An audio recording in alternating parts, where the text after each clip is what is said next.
اس لیے اپنی نیتوں پر دھیان رکھنا ہے. کیا رکھنا ہے؟ ایک تو یہ کہ بغیر نیت کے عمل کرے، اور یہ غلط نیت سے عمل کرے، اور ایک صحیح نیت سے عمل کرے. یہ تین شکلیں ہوتی ہے.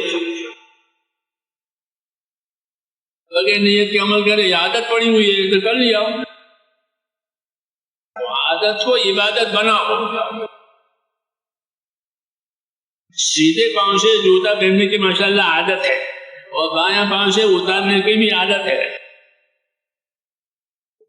وہ ایک ٹھیک عادت ہے. اس میں نیت کرو سنت کی. کیا کریں؟ سنت ہے. سیدھے پاؤں سے پہنو، اسی پاؤں سے اتارو. مسجد میں داخل ہونے کی 5 سنتیں ہیں. مسجد میں تو جاتے ہیں رات دن. مسجد میں تو رات دن جاتے ہیں ماشاءاللہ، نمازی ہیں. مسجد میں جاؤ کہ سنت کے ساتھ جاؤ. سنت کے ساتھ آؤ. عادت کو عبادت جب بنے گی جب وہ عادت سنت پر آئے گی، نہیں تو عادت ہے. دعوت سنت کی ہوتی ہے.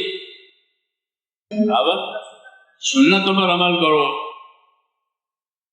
نبی صلی اللہ علیہ وسلم کو بھیجا ہی اس لیے گیا ہے کہ ان کو زندگی کے طریقے بتائیں. طریقے بتانا نبی کا کام ہے، اور احکام نازل کرنا خدا کا کام ہے.